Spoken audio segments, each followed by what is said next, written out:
Hello, you absolute legends. Something huge is stirring in Majora's Mask speedrunning. A massive, crazy new discovery has reshaped how the game is played completely. Records are being broken daily, and new strategies are being developed as we speak. The Zelda franchise is pretty well known for accommodating some of the most game-breaking speedruns in existence. These games aren't particularly known for being small, and yet speedrunners can beat them in ridiculous times. Breath of the Wild can be beaten in 27 minutes. Wind Waker can be beaten in just under an hour. Ocarina of Time was recently beaten in less than 17 minutes. Hell, the world record for A Link to the Past is 1 minute and 31 seconds. Majora's Mask wasn't exactly a long speedrun either, with the world record sitting at 48 minutes and 32 seconds just a couple of months ago. But now it has been taken to the next extreme, with speedrunners able to beat the game in less than half an hour. The key that unlocked this massive time gain was an exploit called Stale Reference Manipulation, and it allows the player to warp to otherwise inaccessible locations extremely early in the game. In the case of the new world record strategy, after beginning the game we can almost immediately warp to the moon where the final boss fight takes place. Of course, there is some trickery along the way to make it all possible, and these technical strategies are never the simplest things to execute, but all in all it's relatively easy to understand the overall idea. At least to the point where you can watch the speedrun and follow along. In celebration of this groundbreaking discovery, we are going to learn the guiding principles behind the new strategy. Despite the main exploit being pretty hard to grasp, the routing of the run itself is pretty easy to understand, so we will go through the entire thing from start to finish. Even if you've never played Majora's Mask, this trick is extremely interesting, so definitely stick around. Now sit back and relax as we delve into the holy grail of Majora's Mask speedrunning, the glitch simply known as Moon Warp.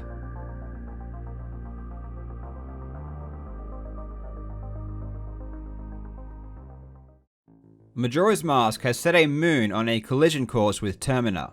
If left to its own devices, the moon will land squarely on Clocktown, completely obliterating the area. As it would happen, Link, the hero from Ocarina of Time, has ventured into the lands in search for his fairy friend, Navi.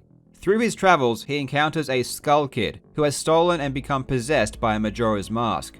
The Skull Kid steals Link's horse, Epona, as well as the Ocarina of Time, and turns Link into a Deku Scrub before escaping. Link finds his way into Clocktown in the hunt for the Skull Kid.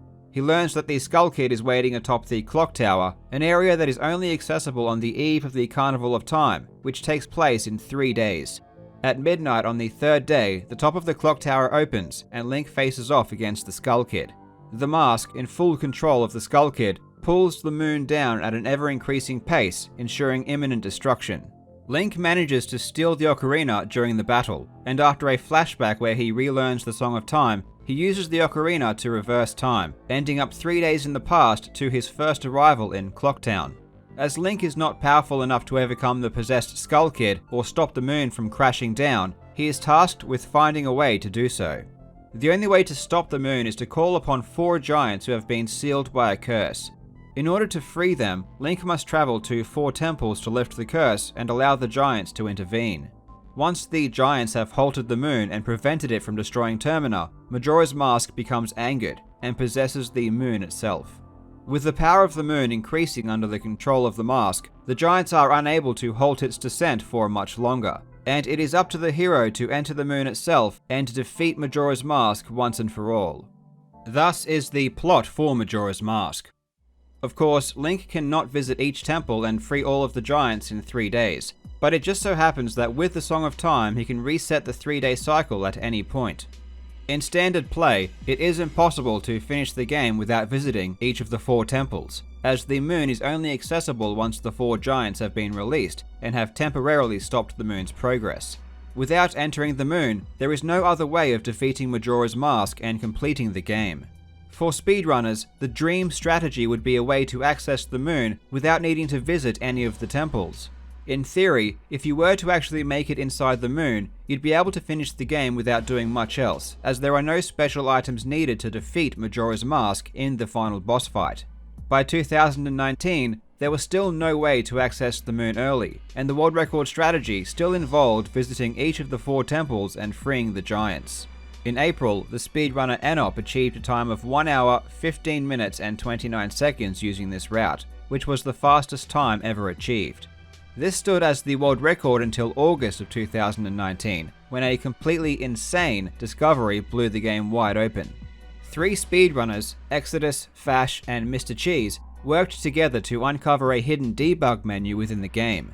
Debug menus are generally used by a game's development team in order to quickly and easily test specific things within the game without needing to play through the entire thing.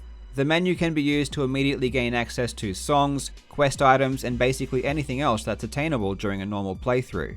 These menus are made inaccessible before a game's release, and are generally only found using extreme manipulation of a game's internal values. In the case of Majora's Mask, the debug menu can be used to grant Link quest items that would simulate completing each of the 4 temples, therefore making it possible to skip them. This is all well and good in theory, but this wasn't exactly the most celebrated discovery, as the method for accessing the debug menu involved, among other steps, playing the Song of Soaring on the ocarina more than 60 times. This totaled more than 10 minutes of playing the same song over and over again, which was seen as both boring to watch and annoying to play. The fact that the strategy exists at all is nothing short of amazing, but in practice it doesn't exactly make for a very exciting speedrun. It is definitely faster though, and Enop was the first speedrunner to use it to beat the existing world record, achieving a time of 54 minutes on the 17th of August. The record went on to be contested by various runners, but it landed securely back with Enop with a time of 48 minutes and 32 seconds, achieved in September.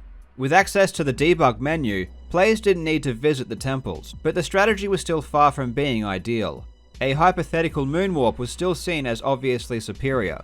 Not only did it take more than 10 minutes to open the debug menu, but you were still required to face off against the Skull Kid atop the clock tower, and call upon the 4 giants.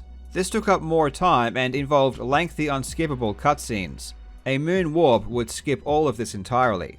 It seemed like a bit of a stretch, but similarly crazy strategies have been pulled off in the Zelda series, especially in Ocarina of Time with the use of wrong warps. Given that Majora's Mask borrows so much from its predecessor, it seems logical that the game would be broken in the same way. And as fate would have it, it was a discovery in Ocarina of Time that led to the fabled moonwarp being found. On the 27th of October, Glitch Hunter, Glitches and Stuff, uploaded a YouTube video titled OOT Editing Chest Contents. The video outlined a new exploit he called Stale Reference Manipulation, or SRM for short. This glitch is one of the most complicated things I've seen, and it's well above me to even attempt to explain the inner workings that make it possible. But I will put a link in the description to a video of Glitches and Stuff explaining just what is happening.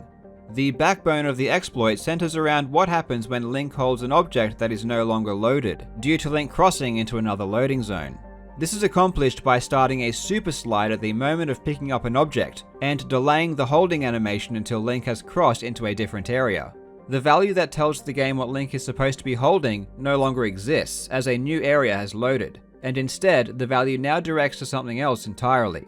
Controlling exactly what the value directs to is an extremely complicated process, and something that needs a ton of expertise and knowledge of the inner workings of the game. Software that can actually show the inner workings of the game is also required in order to see what is happening. Obviously, there are other tricks and techniques used that are also pretty complex, and I definitely skimmed over them, but I think the main point is that they are possible and speedrunners know how to use them to their advantage. Using SRM, it is possible to change the contents of chests, meaning you could swap out items of little value for much more useful quest items. Items that would otherwise take a long time to attain. But chest contents isn't the only thing this trick can modify, and this is where it leads back to Majora's Mask. On the 12th of November, Exodus uploaded a video titled Majora's Mask Moonwarp. This was a tool-assisted demonstration of a way to warp to the moon by using SRM. The core mechanics of the trick are the same as what we saw in Ocarina of Time, except now instead of modifying chest contents, they found a way to modify the value of the OWL statue data. OWL statues are where Link can save the game, and the statue stores a value that lets the game know where to place Link when you load the save file. This time, instead of using a super slide to pick up an unloaded object, Exodus demonstrated a way to use the Zora fins to manipulate an unloaded rupee. First, he would use the fins to move the rupee near a new loading zone. Now, he used the fins again to move the rupee, but while it was in mid-flight, he loaded a new area and unloaded the rupee. He then dropped a fish and bomb to manipulate some inner values relating to the owl statue. He then reloaded the room, but caught the Zora fins on the same frame it was loaded. He then made his way back to the owl statue, played 6 notes on the ocarina to change the value the owl statue would save his location as, and then saved the game. When the game was reloaded, it placed him inside the moon, facing against Majora's Mask for the final boss fight. Now, this is all well and good, but this was all meticulously programmed and executed using tools and access to the game's inner values. The question was, would this ever be possible by a human? In these cases where very precise movements need to be performed, speedrunners need to find setups.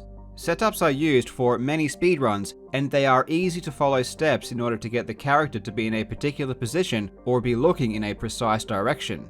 This is why you'll often see speedrunners seemingly waste time looking directly at a wall before performing a series of maneuvers. This is to make sure they are in the correct position for the following steps to all come together to pull off an extremely precise move. With this new moonwarp, speedrunners knew it was possible, but the actual steps were very complicated and the margin for error too small to simply copy the tool-assisted version. So players got to work with finding easy ways in order to make each step work. When steps are particularly complicated, tools can be used to brute force solutions. If we know the values of Link's position and facing direction to complete the next step, we can input those values into a program and let it run through many combinations of inputs until those values are matched. This can be done for each step until the full setup is discovered.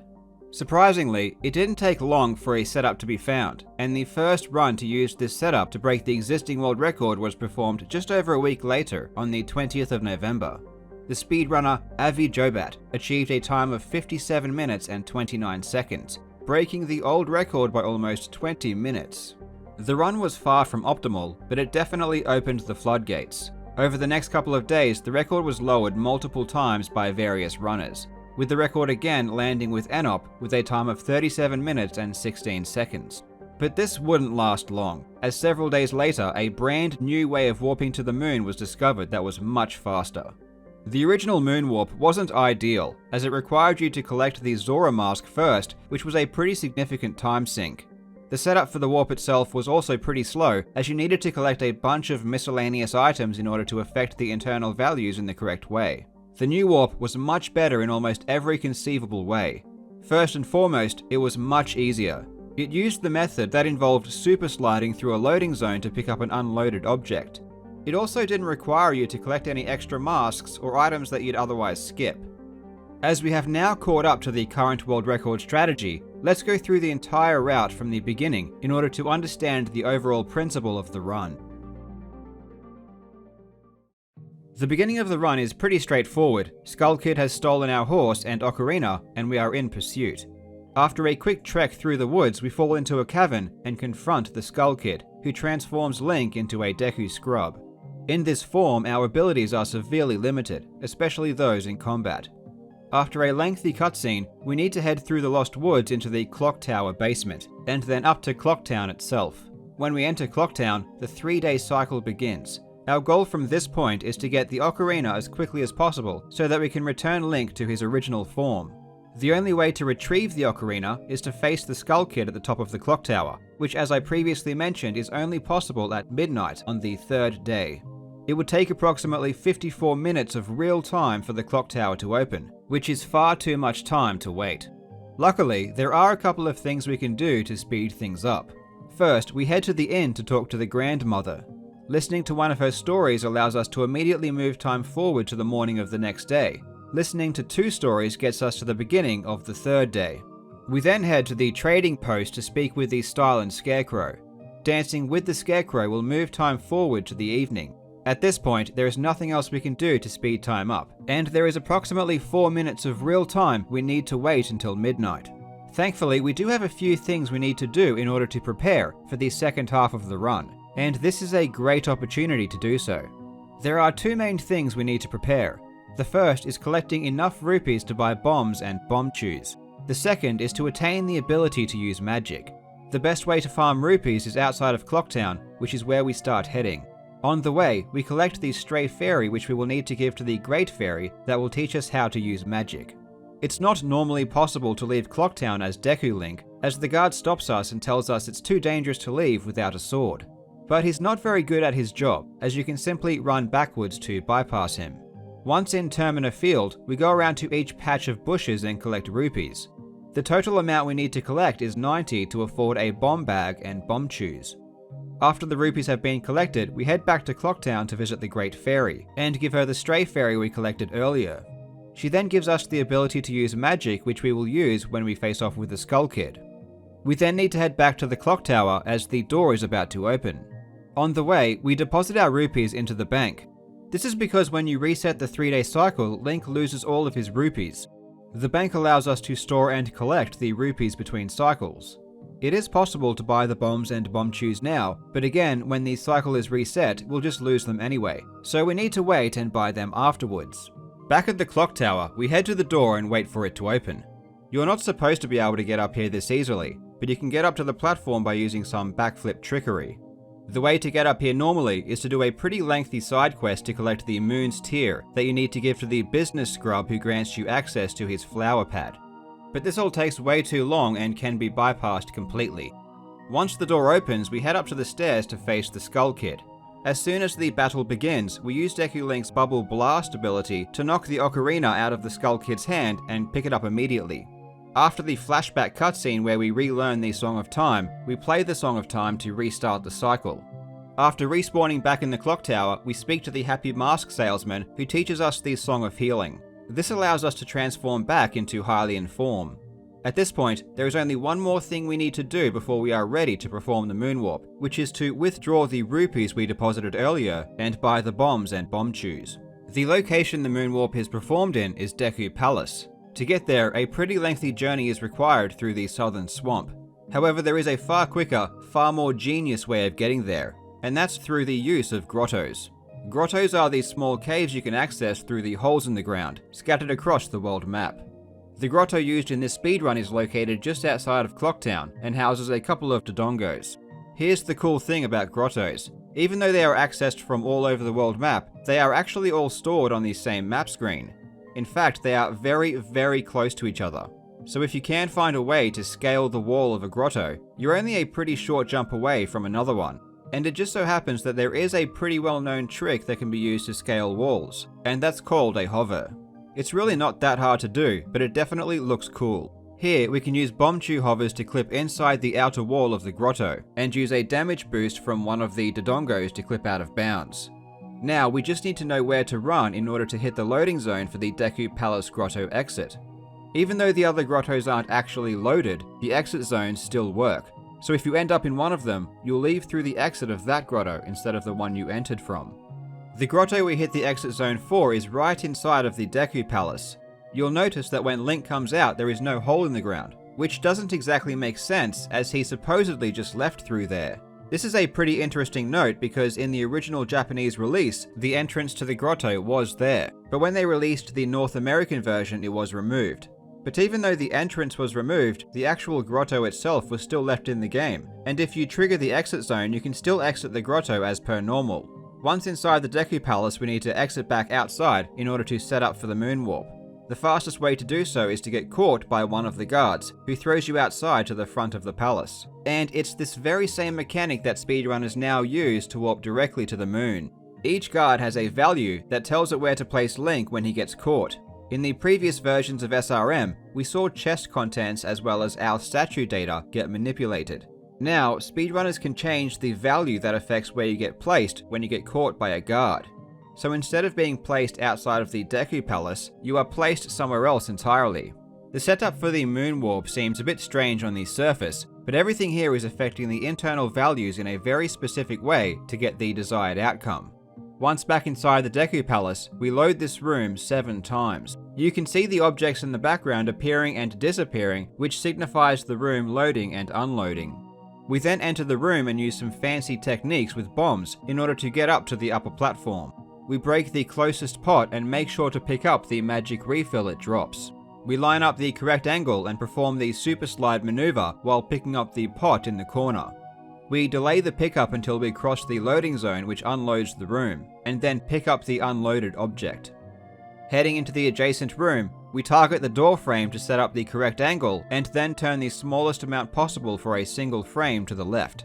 Holding target to keep that angle, we move into the far corner of that section and throw the unloaded object. Now, the value for one of the guards has been correctly set, and we just need to make it over there. Only a single guard has been affected by this manipulation, so if any other guard catches Link, they will throw him back out the front of the palace. Using a couple of bomb hovers to jump over the fences, we make our way into the far corner to be caught by the guard, who sends us to the Goron dungeon inside of the moon. The blue warp zone is nearby, and this leads us back to the central hub of the moon. From here, if we speak to the child wearing Majora's mask, we are teleported to the final boss fight. The final fight with Majora's mask does have a few moments that relies on luck for the best outcome, but overall it's pretty straightforward. As of today, the world record stands at 28 minutes and 17 seconds, set by Anop on the 7th of December.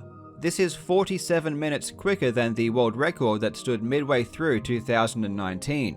This is an insane progression, and the 80% record isn't the only category that will be affected by this discovery. New warps are being searched for, and new routes are being created for the longer categories too. The moon isn't the only place you can warp to, and with different setups, you can be sent to multiple different locations throughout Termina. It is a very exciting time for Majora's Mask speedrunning, and I will definitely be keeping an eye out for how this all unfolds in the coming days.